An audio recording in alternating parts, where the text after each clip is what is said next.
जय सियाराम। वंदे बोधमयं नित्यं गुरुं शङ्कररूपिणो यमाश्रितो हि वक्रोऽपि चन्द्रः सर्वत्र वन्द्यते। बन्धवगुरुपदकं कृपा सिंधु नररूप हरि महामोहतम पुंज जासु बचन रवि कर निकर जासु बचन रवि कर निकर। जय सियाराम बधाने। આપણે ગયા વખતે જોતા હતા કે પરમ અવ્યવસ્થાનું નામ પરમાત્મા છે અને એ પહેલા એ ટોપિક શરૂ કર્યો એ પહેલા આપણે થોડીક ચર્ચા કરી હતી કે અર્જુન અને વિભીષણ જે બંને યુદ્ધની અંદર બંને જણ ઉપદેશ સાંભળી રહ્યા છે. અર્જુન ને ઉપદેશ આપે છે કૃષ્ણ અને વિભીષણને ઉપદેશ આપે છે રામજી, અને એની થોડીક તુલનાની ચર્ચા કરી હતી. તો પછી સત્સંગ પત્યા પછી છોટુભાઈ મને એક વાત કહી, તો મેં કીધું I think I want to share with everybody કે આજે આપણે સરખામણી કરી કે ભાઈ વિભીષણ આવો ને અર્જુન આ, તો એમ કે આ છોટુભાઈ કે છે કે આ સરખામણી તો 1 મિનિટમાં ખતમ થઈ જાય એવી હતી. મેં કીધું કેમ, શું થયું? તો કે છે કે અર્જુન ને સમજાવવા માટે ભગવાને 700 શ્લોક કહેવા, 18 અધ્યાયની ગીતા કહેવી પડી, અને વિભીષણને તો 11 ચોપાઈઓમાં કામ થઈ ગયું. એટલે આમાં કઈ નક્કી કરવા જેવું છે જ નહીં, નક્કી થઈ ગયેલું છે. અને પછી તો મને કથા યાદ આવી, બાપુએ કહી હતી કે મહાભારતનું યુદ્ધ થયું ત્યારે ગોપીઓ ભગવાનને મળવા આવી. ભગવાન પછી ગયા જ નથી વ્રજમાં. ગોપીઓ આ યુદ્ધ વખતે ત્યાં મળવા આવી, અને એ મળવા આવી હતી. પછી એમને ખબર પડી કે ભગવાન આવી રીતે ગીતાની વાત કીધી એમ કે અર્જુનને. એટલે ગોપીઓ અંદર વાત કરે છે કે આ કોઈ અર્જુન કોઈ મોટો મૂર્ખ લાગે છે, નહીં? તો કે કેમ મૂર્ખ લાગે? તો કે પણ એને ભગવાને યુદ્ધ કરવા માટે કીધું આપણા કનૈયાએ, તે કનૈયાને 700 શ્લોક બોલાવ્યા એમ કે મૂર્ખ? એમ કે એક વખતે કીધું કે યુદ્ધ કર, એટલામાં તરત જ યુદ્ધ ના કરવા મળવું જોઈએ એમ કે એનું 700 શ્લોક બોલાવવા પડ્યા એમ કે મૂર્ખ નહીં તો બીજો કોણ એમ કે. એટલે ગોપીઓએ આવો એનો અર્થ કાઢ્યો, કારણ કે ગોપીઓને કૃષ્ણને એટલો બધો પ્રેમ હતો કે ભાઈ અમારા કનૈયાને 700 શ્લોક બોલવા પડે એમ કે કઈનો. અને પછી તો બીજું પણ એક વસ્તુ સરસ વસ્તુ રહી ગઈ કે આ બંને યુદ્ધમાં હનુમાનજી હાજર હતા. હનુમાનજી મહાભારતના યુદ્ધમાં પણ હાજર હતા, અને હનુમાનજી અહીંયા રામાયણમાં તો હતા જ ત્યાં આગળ, પણ મહાભારતના યુદ્ધની અંદર હનુમાનજી ધજામાં હતા. અને બાપુએ કથા કીધેલી કે જયારે યુદ્ધ પૂરું થઈ ગયું એટલે ભગવાને અર્જુનને કીધું, અર્જુન તું રથમાંથી કૂદી પડ. એટલે અર્જુન કે છે કે કેમ ભગવાન? તો કે તું દાપણ ના કરીશ, તું કૂદી પડ પેલા જલ્દી. એટલે પછી અર્જુન કૂદી પડ્યો. પછી જેવો અર્જુન કૂદ્યો એટલે ભગવાન પણ લગામ છોડીને સીધા કૂદી પડ્યા. અને જેવા ભગવાન કૂદ્યા નીચે ઉતર્યા એટલે રથ ભડભડ કરતો બળી ગયો. એટલે અર્જુન કે છે કે ભગવાન આ રથ અત્યારે કેવી રીતે બળી ગયો? હવે તો યુદ્ધ પતી ગયું છે. તો કે મેં તને એટલા માટે જ ઉતારવા માટે કીધું, આ ભીષ્મના, દ્રોણના અને કર્ણના જે અગ્નાસ્ત્ર છોડેલા અગ્નિના બાણ, એ અગ્નિના બાણથી તારો રથ તો ક્યારનો સળગી ગયો હોય, પણ ઉપર ધજામાં હનુમાનજી બેઠા હતા એટલે આપણો રથ બચેલો હતો.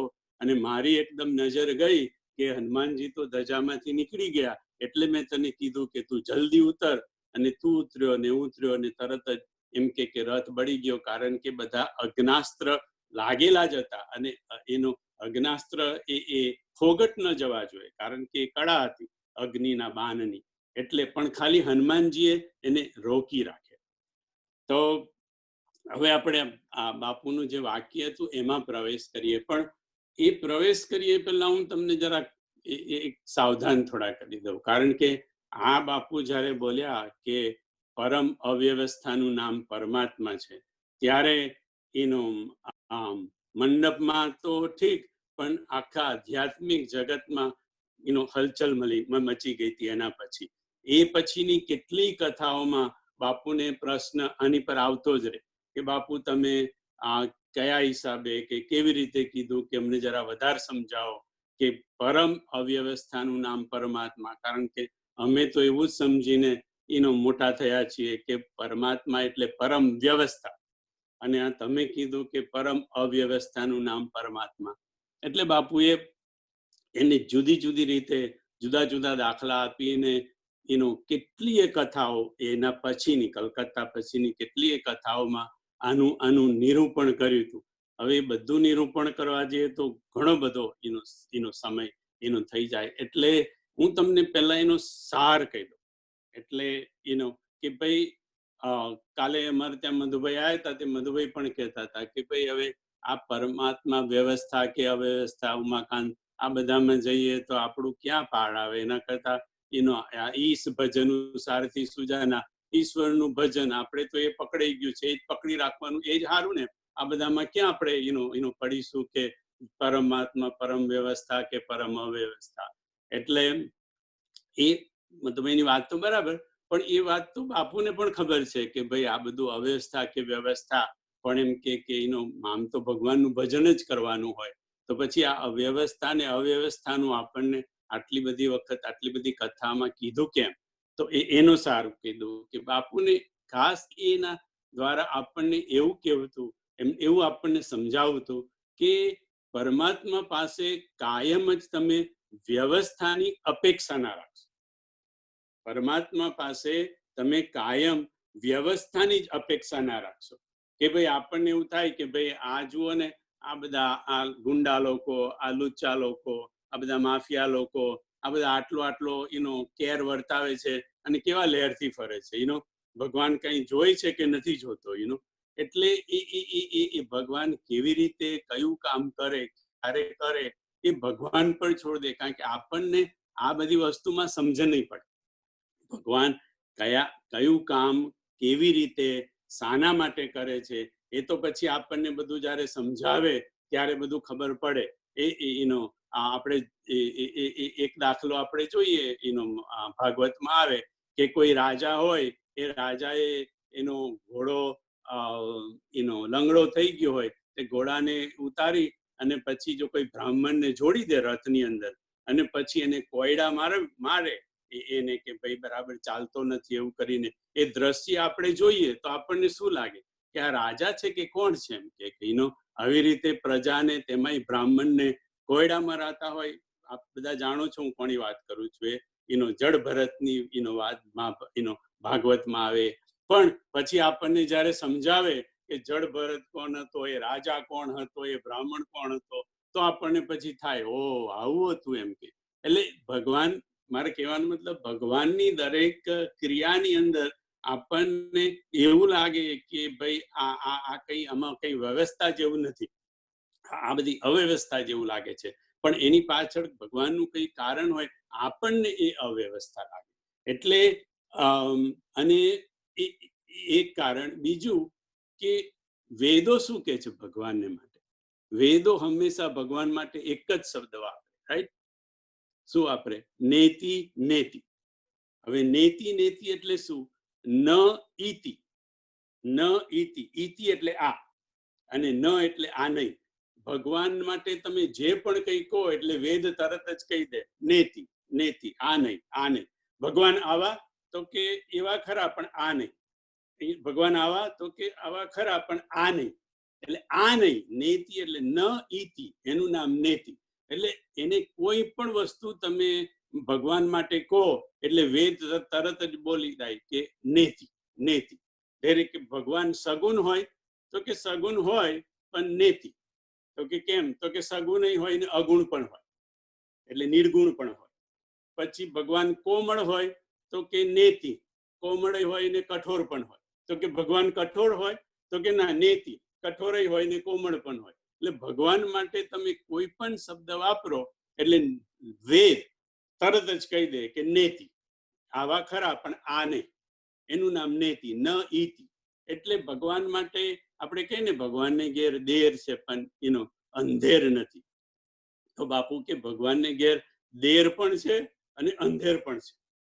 એટલે દેર એટલા માટે કે તમે ઘણી વાર હમણાં મેં તમને આગળ દાખ્યો આપે, આ બધા આવી રીતે બધા ફરતા હોય માફિયાઓ, તો હવે એને ક્યારે એને ભગવાન એ કરશે, વ્યવસ્થા કરશે એ લોકોની?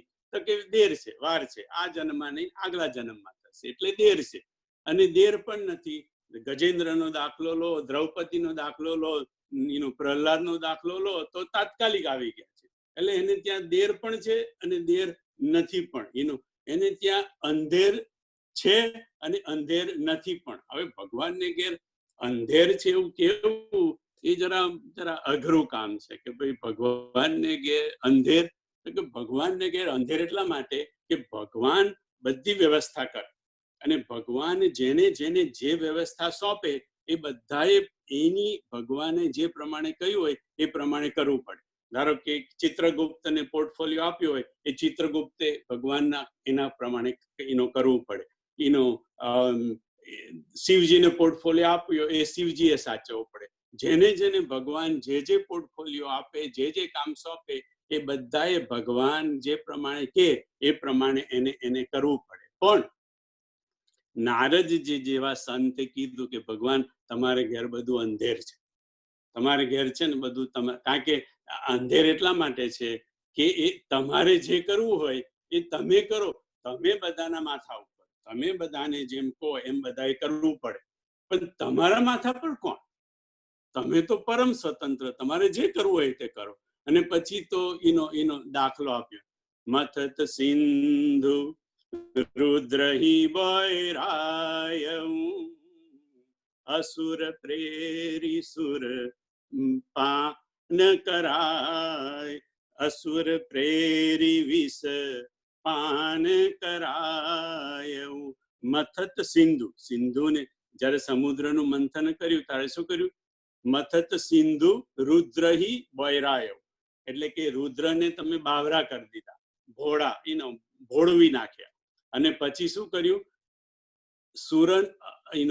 અસુર પ્રેરી વિષપાન કરાયું. અસુરની પ્રેરણા કરી અને એમની પાસે વિનંતી કરી અને તમે એમને વિષ પીવડાવી દીધું.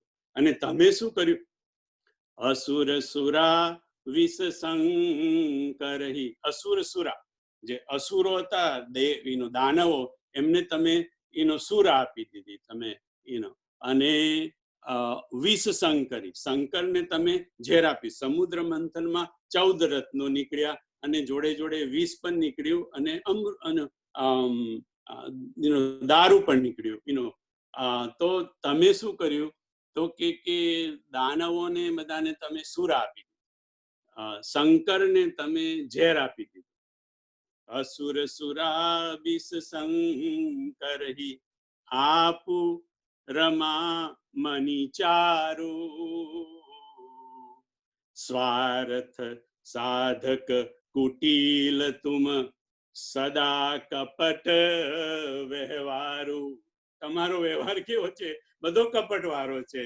અસુરોને તમે સુર આપી દીધી, શિવજીને તમે ઝેર આપી દીધું અને તમે શું લઈ લીધું? રમા, એટલે લક્ષ્મીને તમે રમા લઈ લીધા. અને રમા મણી, પેલો મણી નીકળ્યો, તે મણી તમે કૌસ્તુભ મણી લઈ લીધો, તમે એ લઈ લીધા. હા, તમે થોડું અમૃત બધાને વહેંચ્યું પણ તેમાંય તમે પ્રોબ્લેમ કર્યો. અમૃત તમે ખાલી દેવતાઓને જ આપ્યું, બાકી દાનવોએ પણ સમુદ્ર મંથન તો દેવતા દાનવોએ ભેગું થઈને કર્યું હતું. પણ આ બધું તમે એટલા માટે કર્યું કે પરમ સ્વતંત્ર ન સિર પર કોઈ, તમે એકદમ સ્વતંત્ર છો, તમારા માથા પર કોઈ નહીં. એટલે ભગવાન જેને જેને જે કઈ કાર્ય સોંપે એને તો વ્યવસ્થામાં જ કામ કરવું પડે. ભગવાનને ત્યાં ભગવાનની કરેલી જે વ્યવસ્થા હોય એ બધી પરમ વ્યવસ્થા જ હોય.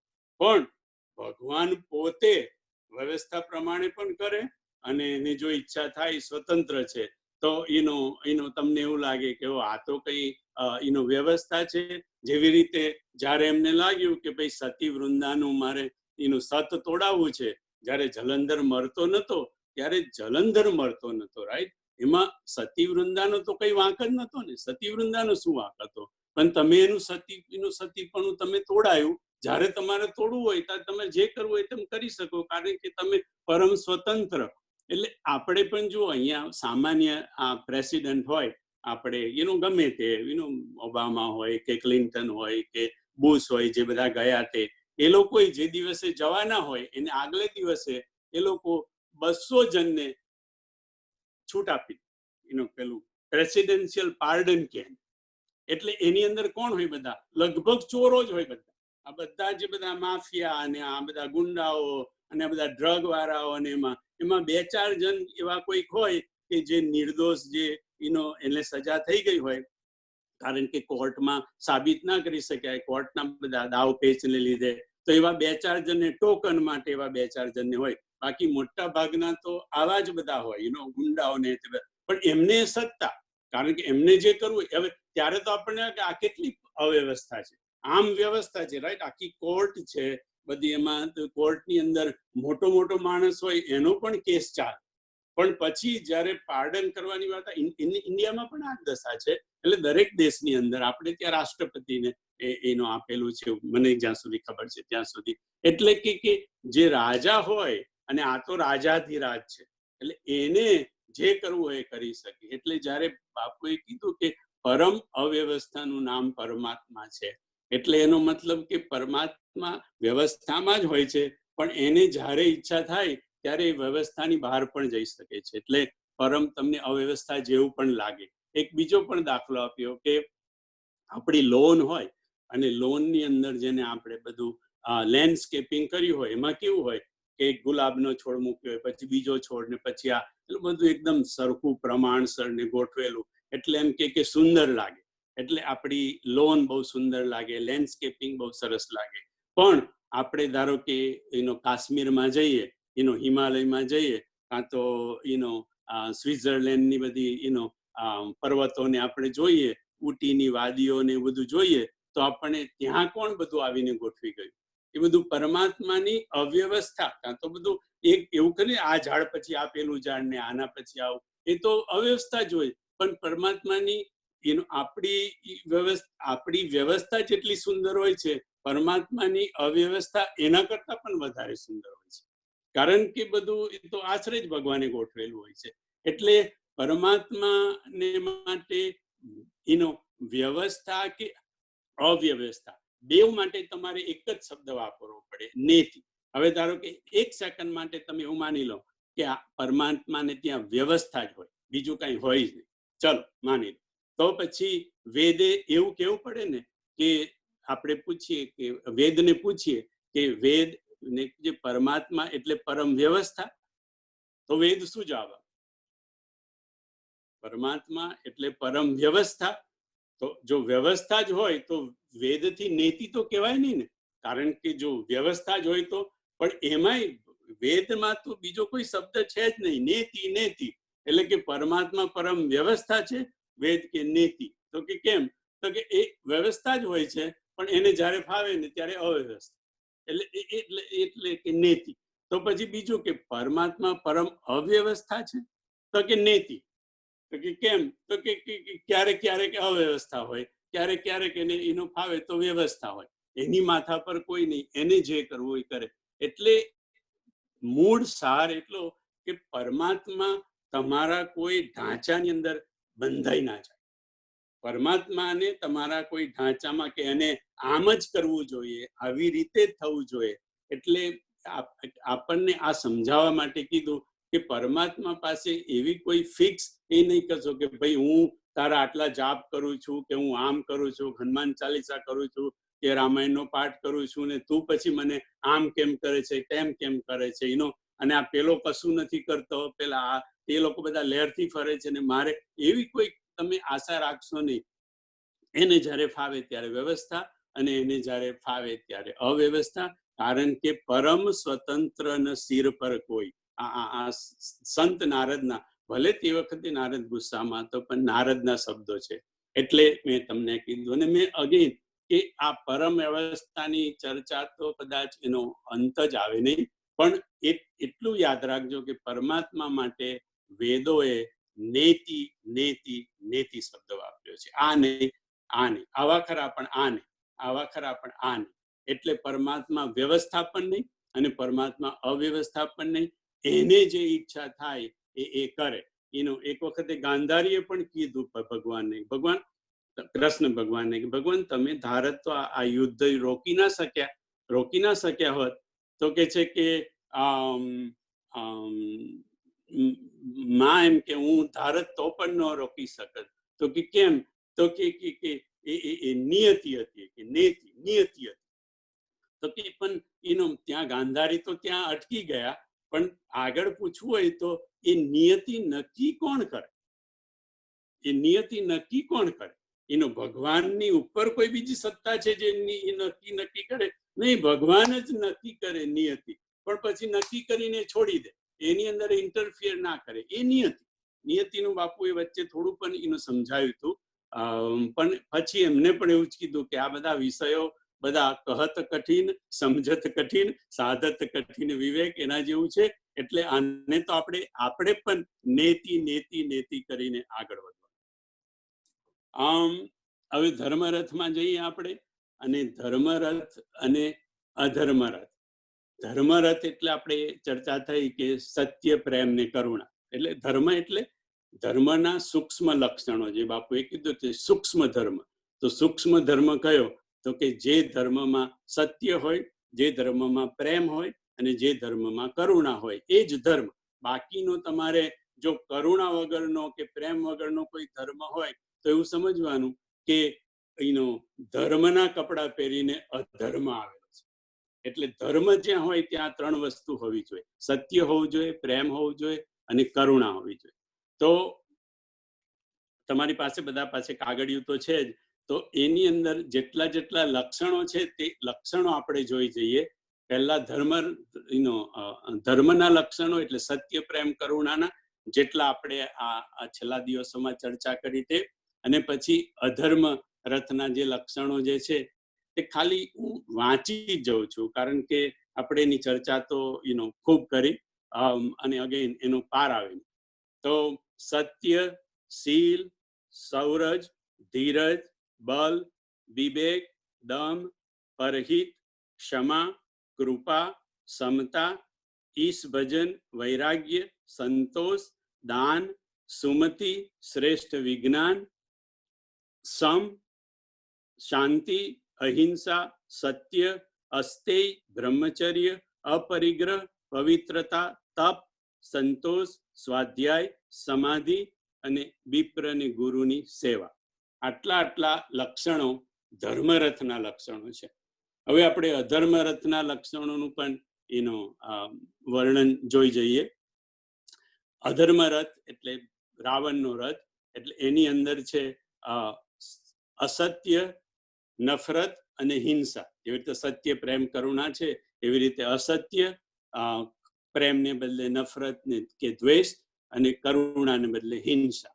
અને એના બધા જે દુર્ગુણો છે: અસત્ય, અસભ્યતા, ભીરુતા, અધીરતા, છલ, અવિવેક, અહમ, પરપીડા, બદલા, કઠોરતા, મમતા, ઈશ્વર વિમુખતા, આશક્તિ, અસંતોષ, લૂંટ, કુમતિ, ખોખલી જાણકારી, મલિન મન, અશાંતિ, હિંસા, જૂઠ, ચોરી, વ્યભિચાર, સંગ્રહ, અપવિત્રતા, ભોગ, અસંતોષ, સ્વચ્છંદતા, ઉપાધિ અને સ્વાર્થ પરાયણતા. આટલા અધર્મ રથના લક્ષણો છે. હવે મેં તો ખાલી તમને આ લિસ્ટ ખાલી મારે વાંચી જવું હતું કે ભાઈ આટલા લક્ષણ, અને આપણે આટલા લક્ષણોની આપણે ચર્ચા કરી. હવે પ્રશ્ન એ છે કે આ બધા સદગુણો આપણામાં આવે કેવી રીતે, અને આ બધા દુર્ગુણો જે આપણે ગણાયા એ આપણામાં ધારો કે હોય તો આ બધા દુર્ગુણો આપણી પાસે જાય કેવી રીતે?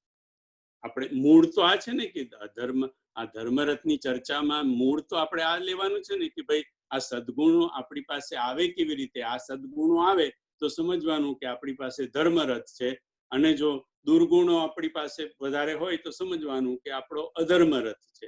પણ આ બધું ચર્ચા તો એટલા માટે છે કે ભાઈ આ સદગુણો આપણી પાસે ધીરે ધીરે આવે કેવી રીતે, અને આ દુર્ગુણો આપણા ધીરે ધીરે જાય કેવી રીતે.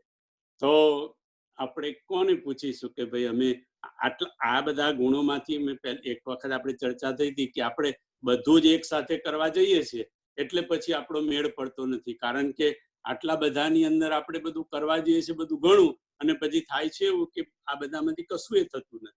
તો પછી આપણે પૂછીએ કોણે, તો આપણે આપણા આચાર્ય પાસે જવું.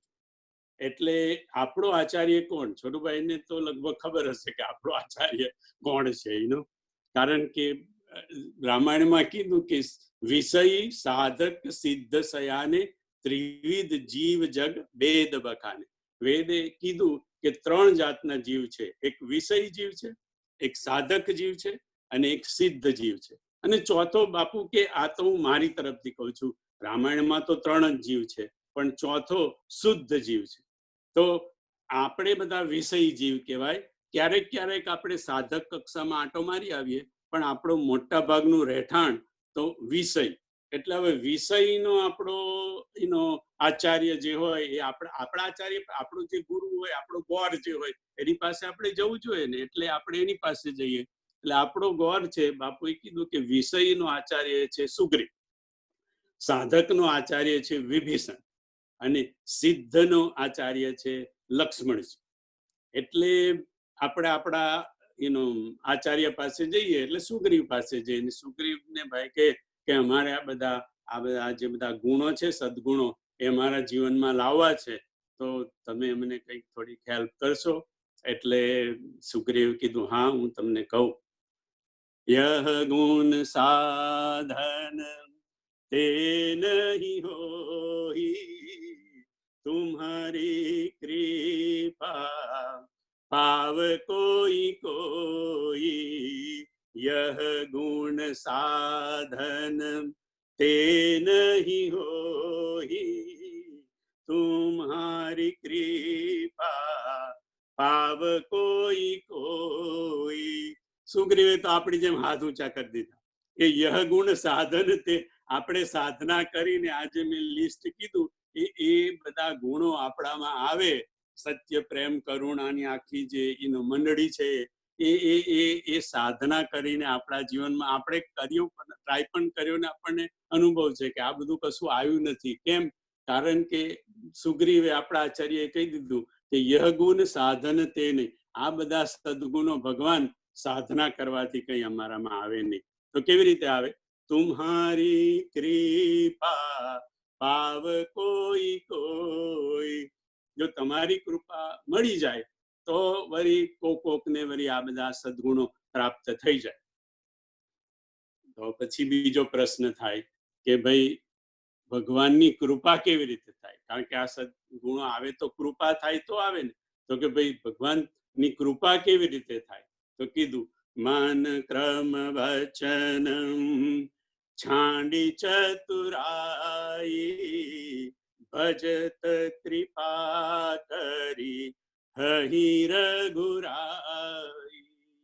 મન ક્રમ વચન છાંડી ચતુરાઈ, ભજત કૃપા કરહી. ભગવાન કૃપા કેવી રીતે કરે? કેવી રીતે? કારણ કે ભગવાને કીધું મોહી કપટ છલ છિદ્ર ન ભાવ, મને કપટ છલ ને છિદ્ર આટલું મને ગમતું નથી એમ કે. અને આપણામાં આ બધા સાધનો, આ બધા ગુણો, સદગુણો એટલા માટે આવતા નથી કે આપણો જીવનો સ્વભાવ એવો છે કે આપણાથી આ છળ, કપટ અને ચતુરાઈ એ જતું નથી. તમે બધા વિચાર કરજો, તમારે જતું રહ્યું હોય તો મને કઈ વાંધો પણ નથી, પણ તમે વિચાર કરજો કે મન ક્રમ વચન છાંડી ચતુરાઈ, ભજત કૃપા કરી હહી રઘુરાઈ. મનથી ચતુરાઈ છોડવાની, વચનથી ચતુરાઈ છોડવાની, અને કર્મથી ચતુરાઈ છોડવાની. હવે તમે વિચાર કરજો કે ભાઈ આપણાથી આ છૂટ્યું છે? અને જો નથી છૂટ્યું એટલે હજી આપણને ભગવાનની ને ગુરુની કૃપાનો અનુભવ થયો નથી. કારણ કે આપણી મનની ચતુરાઈ, તમે આની પર વિચાર કરજો, 24 કલાક આપણા મનની ચતુરાઈ ચાલુ જ હોય, આપણા કર્મની પણ ચતુરાઈ ચાલુ જ હોય, અને આપણા વચનની તો વળી એથી વધારે ચતુરાઈ ચાલુ હોય. આપણે બધું જ ગોઠવીને બોલવાનું, ગોઠવીને કરવાનું, ખોટાને સાચું કેમ સાબિત કરવાનું, એટલે બધું લૂપ હોલ્સ ક્યાં ખોળવાના. બાબુ કે આપણું મન ચતુરાઈ આપણે સત્સંગ કરીએ છીએ ત્યારે પણ છોડતું નથી, કથા સાંભળીએ ત્યારે પણ છોટુભાઈ આપણું મન ચતુરાઈ કેવી રીતે ચતુરાઈ છોડતું નથી કે કથા સાંભળતા હોય, સત્સંગ સાંભળતા હોય એટલે પછી કે જો આના પછી આવશે, આના પછી આવશે, આના પછી આવશે. અને જો આપણને આવડતું હોય તો આપણે એવી રીતે ગાવા માંડીએ કે આજુબાજુના 4 જણને ડિસ્ટર્બ થાય. એટલે આપણું તો મન વિક્ષેપ થયું છે, પણ જોડે જોડે બીજા 4 જણને. કેમ? કારણ કે આપણે બતાવવું છે કે આપણને આવડી ગયું છે, આપણને આવડે છે. એટલે આપણી આને મનની ચતુરાઈ. આપણને ઘણી વાર થાય કે આપણે ક્યાં ચતુરાઈ કરીએ છીએ, પણ આ બધી મનની ચતુરાઈ. કારણ કે મનને બધા અને બુદ્ધિને બધા પર પ્રભાવ પાડવો છે આજુબાજુ વાળા. એટલા માટે આપણે મન કથા સાંભળીએ, સત્સંગ સાંભળીએ તો પણ બધું આ બાપે કીધું ખાલી થઈને સાંભળો. તમે કોઈ પણ સત્સંગ, કોઈ પણ કથા સાંભળો ખાલી થઈને. પણ આપણે તો ભરેલા એટલા બધા છીએ ને, એટલે પછી બાપુ કે ભરેલો છે તેને હું ભરું કેવી રીતે? કારણ કે તું બધું ભરાઈ ના તારા અંદર, મનની અંદર, એની અંદર બધું તારા અંતઃકરણની અંદર બધું ભરેલું જ છે. ભરેલું હોય તો હું ના, ખાલી થઈને તું આવ્યો હોય તો હું તારા પાત્રની અંદર કશું નાખું એમ. પણ બધું એટલે આ મન, કર્મ અને વચનની જે બધી ચતુરાઈ ને આપણી હોશિયારી, છળ ને કપટ, એ આપણા મનથી છૂટતું નથી, એટલે ભગવાનની કૃપા થતી નથી. બાકી જો આપણે મન, કર્મ અને વચનની ચતુરાઈ થોડી જો ઓછી કરીએ તો ભગવાનની કૃપા પ્રાપ્ત થાય. અને ભગવાનની કૃપા પ્રાપ્ત થાય આપણને તો પછી બીનું સત્સંગ વિવેક ન હોહી, રામ કૃપા બીનું સુલભન સોઈ. આપણે સત્સંગ કરીએ, સત્સંગમાંથી પછી આપણને વિવેક આવે. પણ આપણને સત્સંગ ક્યારે મળે? જો ભગવાનની કૃપા હોય તો. એટલે ભગવાનની કૃપા તો બધે જ હોય. કોઈ પણ રીતે તમે કોઈ પણ વસ્તુ તમારે કરવું હોય તો ભગવાનની કૃપા કાં તો સદગુરુની કૃપા, એની કૃપા વગર ચાલે નહીં. અને એની કૃપા માટે જો તમારે યાદ રાખવું હોય તો આ ચોપાઈને યાદ રાખજો: મન, ક્રમ, વચન છાંડી ચતુરાઈ, ભજત કૃપા કરી કહી રઘુરાઈ. કાગભૂષુંડીજીએ પણ ગરુડને કીધું, નિજ અનુભવ અબ કહું ખગેશા, બીનું હરિ ભજન જાહી કલેશા. આ બીજી વસ્તુનો જવાબ છે કે ભાઈ આ બધા કલેશ, આ વિકારો જે આપણે અધર્મ રથના, મેં તમને આખું લિસ્ટ ગણાયું રાવણના રથનું, એનું અસત્ય ને છલ ને અવિવેક ને કઠોરતા ને હિંસા ને જૂઠ ને ચોરી, એ બધા કલેશ કહેવાય, વિકારો કહેવાય. તો એ વિકારો કેવી રીતે જાય?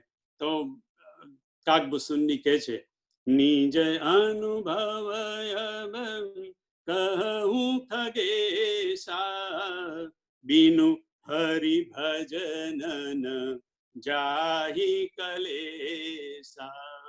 પેલા ગુણ લાવવાના હતા, ગુણ સાધન તે, તો એમાંય ભગવાનની કૃપા જોઈતી. અને અહીંયા આ બધા ક્લેશ, વિકારોને તમારે દૂર કરવા હોય તો શું કરવાનું? તો કે ભગવાનનું ભજન કરવાનું. એટલે આનો સળવારો કરો તો એ જ ને કે આપણે આ બધું છોડી અને એનું ભગવાનનું ભજન કરવાનું. હવે આપણે નક્કી થઈ ગયું કે ચાલો બધું આ છોડી અને ભગવાનનું ભજન કરશું, એટલે પછી આપણને સત્સંગ મળશે, સત્સંગમાંથી વિવેક મળશે, અને પછી ધીરે ધીરે ભગવાનની કૃપા જેમ પ્રાપ્ત થશે તેમ આ બધા સદગુણ આપણામાં આવશે. અને આ બધા ક્લેશ, આ બધા વિકારો છે બધા અધર્મ રથના, એ ધીરે ધીરે આપણા જશે. તો આપણે ભજન કરવાનું નક્કી કે ભાઈ ભજન કરીએ. તો પછી આપણે ગઈ વખત નક્કી કીધું ભજન કરવાનું. તો ભાઈ ભજનના તો ઘણા બધા પ્રકાર છે. આપણે બધા ભેગા થઈને કરીએ તે પણ ભજન, કોઈને ભૂખ્યાને રોટી આપીએ એ ભજન, મન કી તરંગ માર દઈએ તો પણ ભજન. ભજનના ઘણા બધા પ્રકાર છે, તો એમાંનું શ્રેષ્ઠ ભજન કયું? તો આપણે ઓલરેડી ચર્ચા થઈ ગઈ કે ભાઈ સુમિરન ભજન, જે સ્મરણ ભજન છે એ આપણે કરવાની. જેટલું આપણાથી ભગવાનનું નામ દેવાય એટલું દેવાનું. હનુમંત પતિ પ્રભુ સોઈ, જબ તવ સુમિરન ભજન ન હોઈ. શ્રેષ્ઠ ભજન કયું? તો કે સ્મરણ ભજન, ભગવાનના નામનું સ્મરણનું ભજન એ શ્રેષ્ઠ ભજન. હવે આ શ્રેષ્ઠ ભજન, આને કે સ્મરણ ને શ્રેષ્ઠ ભજન, ભજનના આટલા બધા પ્રકારો, આપણે બધામાં નથી જવું, પણ આટલા બધા ભજનના પ્રકારોમાંથી શ્રેષ્ઠ ભજન સ્મરણ ભજનને એટલા માટે કીધું, બાપુ કહે છે કે સ્મરણ ભજન એટલે કે સ્મરણ તમારાથી છેક છેલ્લી ક્ષણ સુધી થઈ શકે. તમારે બીજું કઈ હોય કે ભાઈ કોઈની સેવા કરવી, એ પણ ભજન છે, પણ સેવા ક્યારે કરાય? તમે તમારામાં તાકાત હોય, તમે ઉઠીને તમે ત્યાં સુધી જઈ શકો, તો એનો તમે કોઈકને કશુંક આપો, કંઈક મદદ કરો, એ પણ એક જાતનું એનો રોટી આપો, ધારો કે એ ભજન છે, પણ એના માટે રોટી બનાવવી પડે, એને રોટી આપવી પડે. પૈસા આપો કોઈને તો પણ એનું દાન કરો, તો પણ હોય તો તમે દાન કરો. સ્મરણ એક એવી વસ્તુ છે બાપુ કે તમે મરતા સુધી ખાટલામાં પડ્યા હોય, એકદમ બીમાર હોવ તમે, તો પણ છેક છેલ્લી ક્ષણ સુધી તમારાથી સ્મરણ થઈ શકે, એટલા માટે સ્મરણને શ્રેષ્ઠ ભજન કીધું. અને એના માટે બાપુ એ દાખલો આપ્યો કે લક્ષ્મણાને ભગવાનને ત્યાં પરણાવી હતી. લક્ષ્મણા એટલે દુર્યોધનની પુત્રી, એ ભગવાનને ત્યાં, એટલે ભગવાનને ત્યાં એને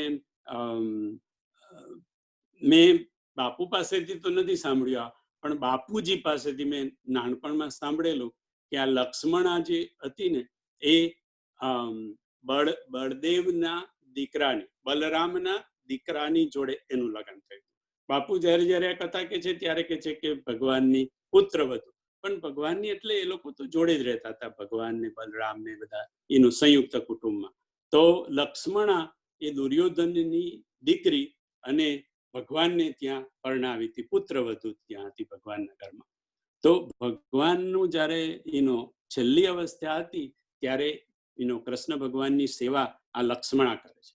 અને લક્ષ્મણા એ બહુ જ એનો લક્ષણવાળી દીકરી છે, શીલવાન જેને કહેવાય ને. અને ખરેખર તો બાપુ એવું કીધું કે દુર્યોધન પણ એ દુર્યોધનમાં બહુ જ એનો ગુણો, ઘણા બધા સારા ગુણો હતા, અને એકદમ ભોળિયો હતો. Let me repeat it, Duryodhan એકદમ ભોળિયો હતો, પણ એને બગાડ્યો આ શકુની મામાએ બગાડ્યો. અને શકુની મામા આયા હતા જ એટલા માટે, એમને આખા કૌરવ કુળનો નાશ કરવો હતો, એટલા માટે આયા હતા. એટલે દુર્યોધન આપણને ખરાબ લાગે છે, કારણ કે દુર્યોધન ભોળિયો હતો એટલે બધું માની જતો. શકુની મામા જે કંઈ કે ને તરત જ માની જતો. એનો ધૃતરાષ્ટ્ર પણ જે કંઈ કે તરત જ માની જતો. એટલે દુર્યોધન પણ એની જે દીકરી હતી એને ભગવાનની બહુ સેવા કરેલી છેલ્લી ક્ષણોમાં. તો એ એક વખતે એમ કે રોજ રાત્રે દૂધ આપવા માટે ભગવાનને જાય, અને ભગવાન એનું એ ઉંમર ત્યારે લગભગ 150 વર્ષની આજુબાજુ થઈ ગઈ હતી, બાપુ એવું કહેતા હતા. એટલે હાથનો પેલો પ્યાલો પણ એમના હાથથી પકડાતો નતો દૂધનો, કે જેવો હાથમાં લેવા જાય તો હાથ ધરુજતો હતો. તો લક્ષ્મણા પછી ભગવાનનો હાથ પકડતી અને ભગવાનને, નાના બાળકને દૂધ પીવડાવે એવી રીતે દૂધ પીવડાવતી, અને પછી ભગવાનને ઓઢાડી, ચાદર ઓઢાડી અને પછી પોતાની રૂમમાં જતી. એક દિવસે આવી રીતે જ્યારે લક્ષ્મણાએ ભગવાનને દૂધ આપ્યું અને પછી ચાદર ઓઢાડી અને ઊભી રહી, ગઈ નહીં. એટલે ભગવાનને 1-2 મિનિટ રાહ જોઈને પછી કહે છે કે બેટા કઈ કામ છે? તો કે હા ભગવાન, મને એક પ્રશ્ન છે, મારે પૂછવો છે. તો કે શું બેટા? તો કે છે કે ભગવાન, જીવની જ્યારે આવી દશા થઈ જાય, આ તમારી જેવી દશા છે, એવી જીવની જ્યારે દશા થઈ જાય ત્યારે જીવે શું કરવું છે? એટલે કૃષ્ણ ભગવાન કહે છે કે બેટા, જ્યારે જીવની આવી દશા થઈ જાય ત્યારે એને જીવે ખાલી ભગવાનનું નામનું સ્મરણ કરવું.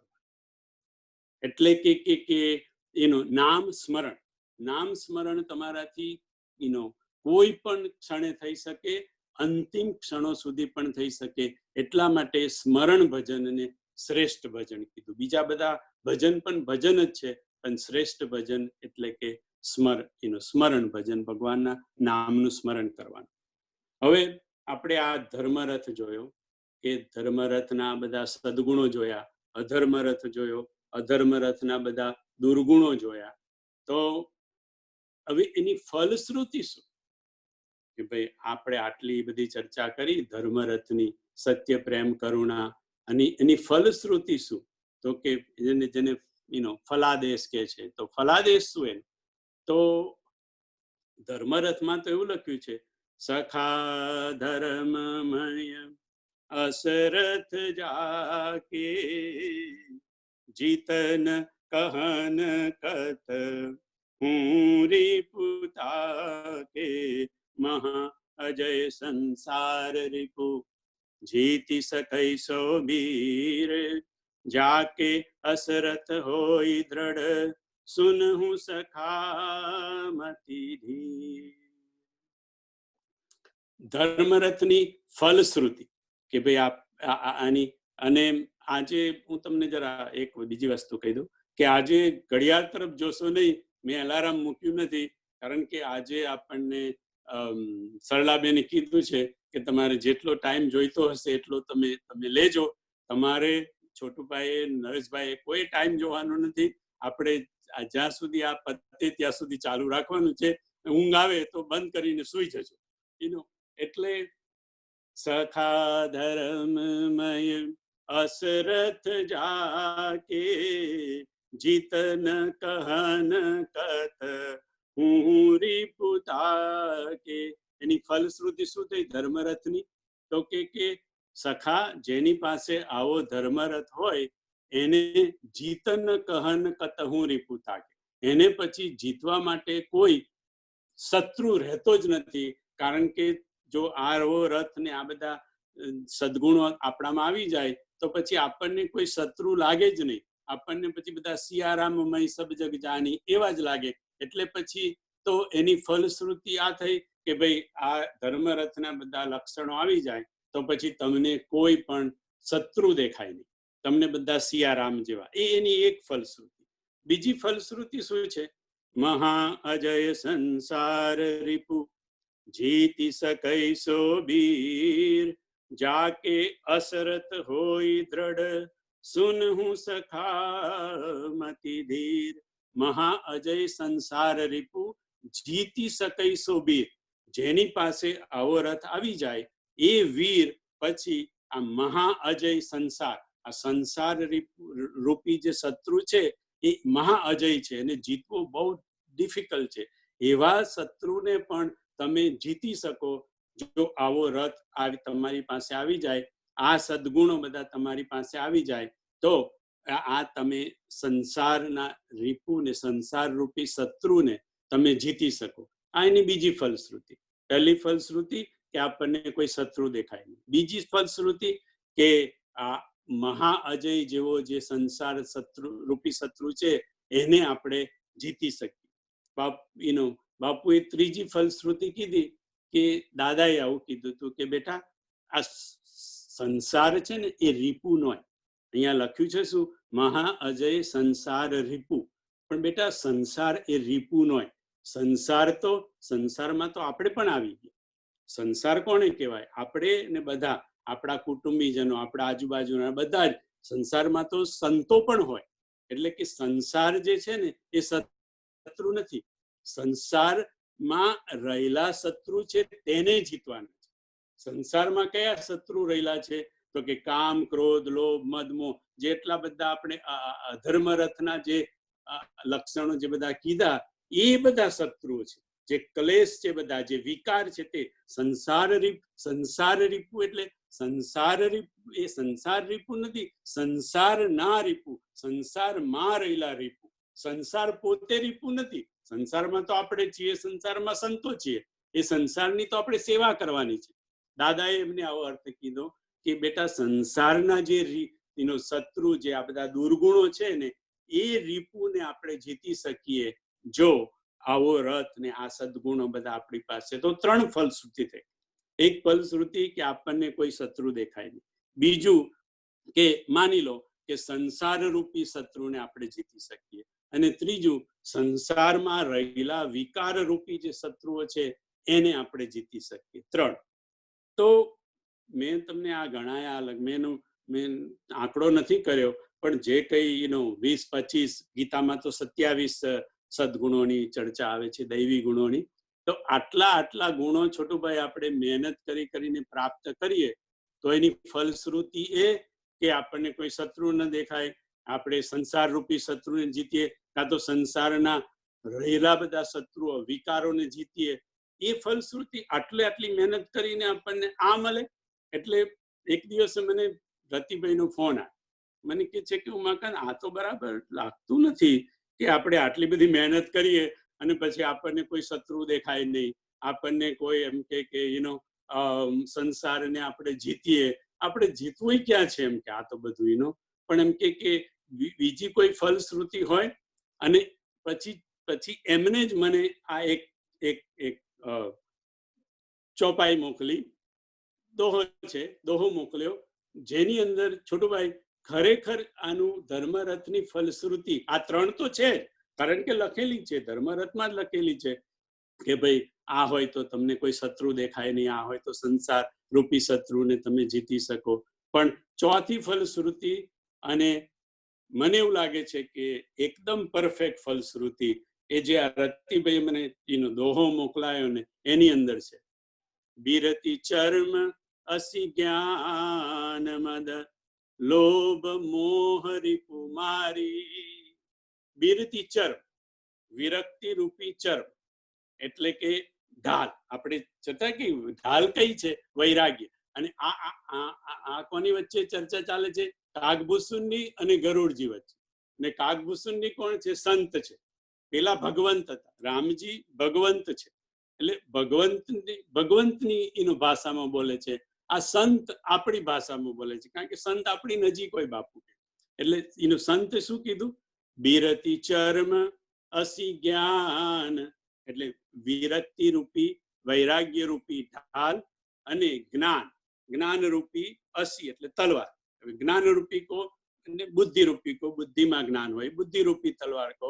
એટલે આપણે જે અત્યારે આ ધર્મરથમાં જોઈ ગયા કે ભાઈ ઢાલ કોણ હોય તો કે વૈરાગ્ય, એ શક્તિ કઈ તો કે બુદ્ધિ શક્તિ પ્રચંડ, એટલે બુદ્ધિ એ તલવાર હોય. તો અહીંયા પણ એની ચર્ચા છે. બિરતિ ચર્મ અસ્તિ જ્ઞાન, અને શત્રુ કયા? મદ, લોભ, મોહ, રીપુ મારી. રીપુ એટલે શત્રુ. એટલે એમ કે આ બધી વસ્તુથી આપણે મદ, લોભ અને મોહ રૂપી શત્રુને, આમ તો 3 જ ગણાય છે, પણ મોહમાં બધા જ આવી ગયા, કારણ કે મોહ તો મોહની તો આખી મોટી સેના છે. એટલે કે મદ, લોભ અને મોહ રૂપી શત્રુને મારી અને પછી આપણે શું પ્રાપ્ત કરવાનું છે? જય પાઈ સો હરી ભક્તિ દેખુ ખગેશ બિચારી. જય પાઈએ એટલે જો જય આપણને વિજય મળે તો શું મળે આપણને? જય પાઈએ સો હરિભક્તિ. જો આ બધું આપણામાં આવી જાય, આ બધા સદગુણો આપણામાં આવી જાય અને એનાથી આપણને જો વિજય પ્રાપ્ત થાય તો એમાંથી મળે શું આપણને? તો કે જય પાઈસો હરી ભક્તિ દેખુ ખગેશ વિચારી. હે ખગેશ, તું વિચાર કરીને જો, હું કહું છું એટલે તું માની નહીં લઈશ, તું વિચાર કરીને જો કે આ બધા સદગુણ આપણામાં આવી જાય તો પછી વૈરાગ્ય રૂપી ઢાલ ને જ્ઞાન બુદ્ધિ રૂપી તલવારથી આપણે મદ, મોહ, લોભ આ બધાને મારી અને પામવાનું શું છે? તો કે જે પામીએ જય પાઈએ સો હરિભક્તિ, તો કે આપણને હરિભક્તિ મળે. અને આ ફલશ્રુતિ મને શ્રેષ્ઠ ફલશ્રુતિ લાગે છે. આ ધર્મરથની જો ફલશ્રુતિ ગણાવવાની હોય તો કેવી રીતે? કે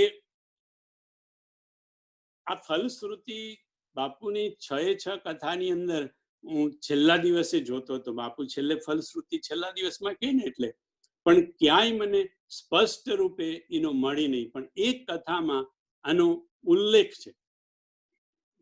જુદી રીતે છે એ હું તમને કહી દઉં કે બાપુએ કીધું કે લંકાના યુદ્ધ મેદાનમાં રામજીએ જે રાવણ સાથે યુદ્ધ કર્યું તે શેને માટે કર્યું?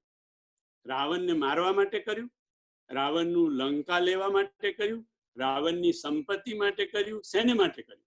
યુઝ્યુઅલી જ્યારે ક્ષત્રિય લોકો યુદ્ધ કરે તો શેના માટે કરે? કે એ લોકોને રાજ લઈ લેવું હોય, એ લોકોનું બીજા રાજાનું, કાં તો બીજા રાજાની સંપત્તિ લઈ લેવી હોય, અથવા તો એની સાથે એને કંઈક વેર હોય તો એને યુદ્ધ કરીને મારવો હોય.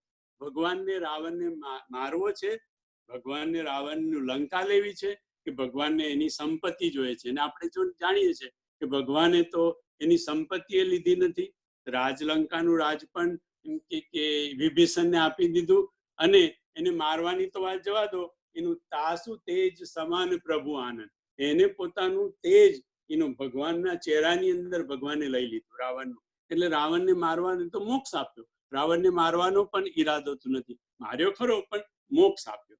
એટલે મારવા માટે નથી, સંપત્તિ માટે નથી, ને રાજ માટે નથી. તો બાપુએ કીધું કે આ યુદ્ધ શેના માટે હતું? તો કે યુદ્ધ હતું કે ભગવાનને સીતા પ્રાપ્ત કરવી. બરાબર, ભગવાનને સીતા પ્રાપ્ત કરવી. તો કે સીતા એટલે કોણ? સીતા એટલે શાંતિ, અને સીતા એટલે ભક્તિ. બરાબર, એટલે ભગવાનને આ બધું યુદ્ધ કરી રાવણ સાથે પ્રાપ્ત કરવી હતી ભક્તિ, અને ભક્તિ પ્રાપ્ત કરી, બીજું બધું તો છોડી દીધું. રાવણને પોતાના સમાઈ લીધો, સંપત્તિ પણ વિભીષણને આપી દીધી, રાજ પણ વિભીષણને આપી દીધું, અને ભક્તિ જે હતી, શાંતિ જે હતી તે લઈ લીધી. એટલે કે પરમ શાંતિ, પરમ વિશ્રામ, પાયો પરમ વિશ્રામ. તો કે ધર્મરથનું ફલશ્રુતિ ફળ શું? તો કે શાંતિ, સીતા, ભક્તિ. કારણ કે ભગવાને પણ યુદ્ધ ભક્તિ માટે, શાંતિ માટે, સીતા માટે કર્યું હતું. આપણે પણ જો આ બધા સદગુણો આપણી પાસે આવે તો પેલી 3 વસ્તુ તો આવે, પણ જેમ પ્રતિભાઈ કહેતા હતા કે ભાઈ આનાથી મને સંતોષ નથી, અને ખરેખર નથી ભાઈ, મને પણ સંતોષ નથી. મેં કીધું આ ફલશ્રુતિ તો ના જ હોય કે ભાઈ એમાં કોઈ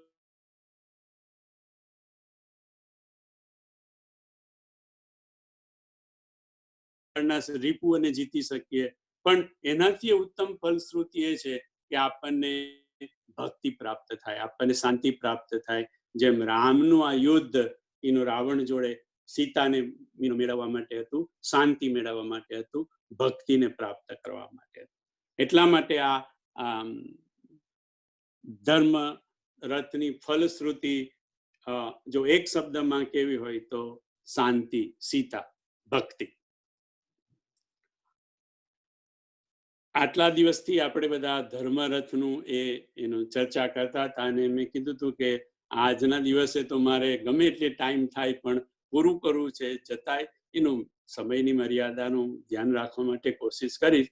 પણ આજે આને આપણે પૂર્ણાહુતિ તરફ જઈ રહ્યા છીએ, અને આ યજ્ઞમાં બધા બહુ લોકોએ આહુતિ આપી છે. સરલાબેન ને પરેશભાઈ તો ખાસ, કારણ કે એમના વગર તો આ બધું આપણાથી થાત નહીં. અનિલ કુમારે મને ઘણી બધી હેલ્પ મોકલાવી 6 કથાની.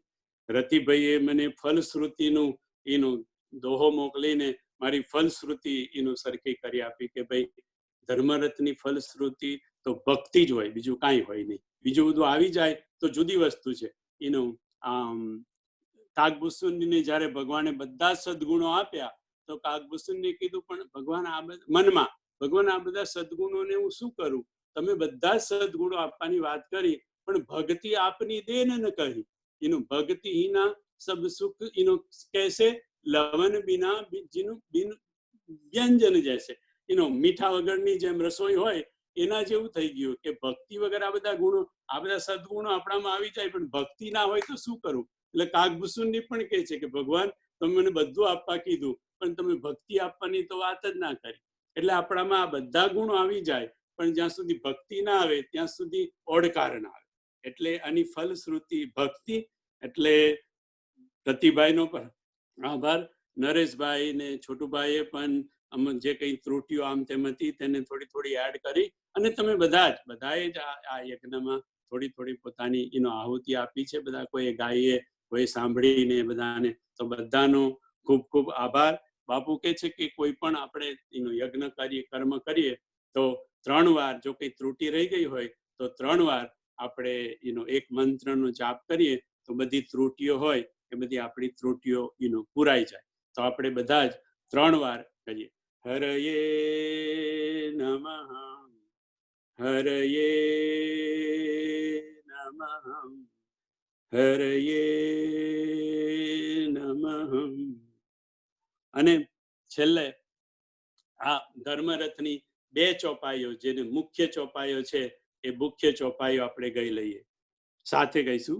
ઈશ ભજનું સાર ઈ સુજાના બિરતી ચર્મ સંતોષ કૃપાનામ કવચ અભેદ વિપ્ર ગુર પૂજા એહી સમ વિજય ઉપાય ન દૂજા.